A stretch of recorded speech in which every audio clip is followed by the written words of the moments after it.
Hello everyone, welcome to my homemade kitchen. তো আমাদের সকালে লুচি রুটি যাই দিক না কেন, আমাদের সকালে যদি একটু গরম গরম ভাত শাক হয় তাহলে কিন্তু বেশ মজাই হয়ে যায়, জমেই যায়। আবার সেই শাক যদি হয় নিজের হাতে নিজের বাড়িতে বোনা।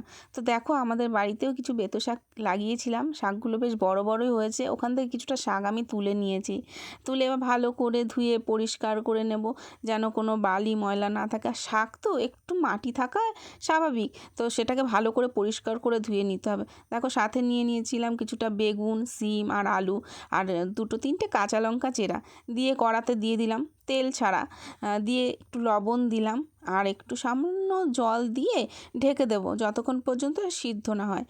তো দেখো সিদ্ধ হয়ে গেল। আর তোমরা যারা আমার ভিডিওটি ইউটিউব থেকে দেখছো তারা আমার ভিডিওটি দেখে আমার চ্যানেলটি সাবস্ক্রাইব করে আমার পাশে থেকো। আর যারা ফেসবুক থেকে দেখছো তারা অবশ্যই লাইক কমেন্ট শেয়ার করো।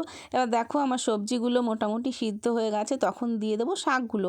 দিয়ে বেশিক্ষণ সিদ্ধ করব না, তাহলে আবার শাকগুলো একদম গলে যাবে। যতক্ষণ জলটা না টানে ততক্ষণ।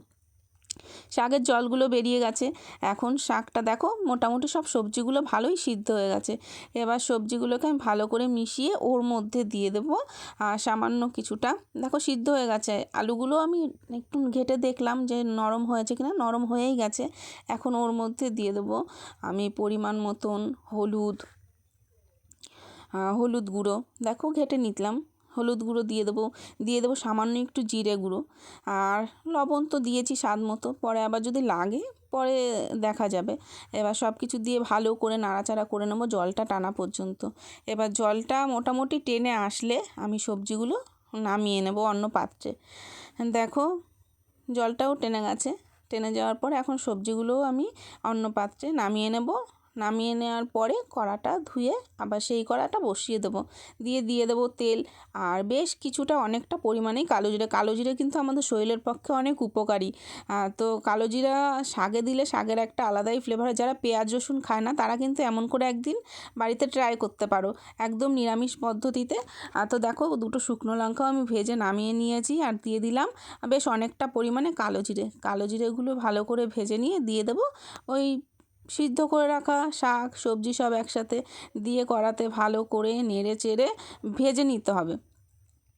দেখো এখন কালারটাও কত সুন্দর চেঞ্জ হয়ে গেছে সবজিটার। দিয়ে কড়াতে দিয়ে ভালো করে নেড়ে চেড়ে নিলাম। দিয়ে দেবো স্বাদ মতো চিনি। তো একটু মিষ্টি না দিলে তো শাক ব্যালেন্স হবে না, শাকের টেস্টটা ব্যালেন্স হবে না। যে কোনো শাকে একটু মিষ্টি চলেই। তো দেখো মোটামুটি আমাদের শাক ভালো করে নেড়ে চেড়ে বেশ অনেকক্ষণই ভালো করে ভেজে নিতে হবে। তো দেখো মোটামুটি ভাজা হয়েই গেছে। এবার দেখো পাশেও গরম ভাত হচ্ছে, দিয়ে দিলাম একটু ধনেপাতা কুচি নামানোর আগে। এতে করে আমাদের শীতের তো একটু টেস্টটা একটু অন্যরকম হবে।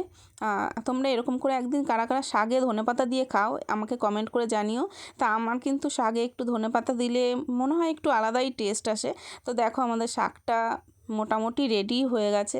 এখন আমরা শাকটা নামিয়ে নেব আর গরম গরম কটা ভাত বেড়ে নেবো। দেখেছো শাকটা কত সুন্দর হয়েছে দেখতে।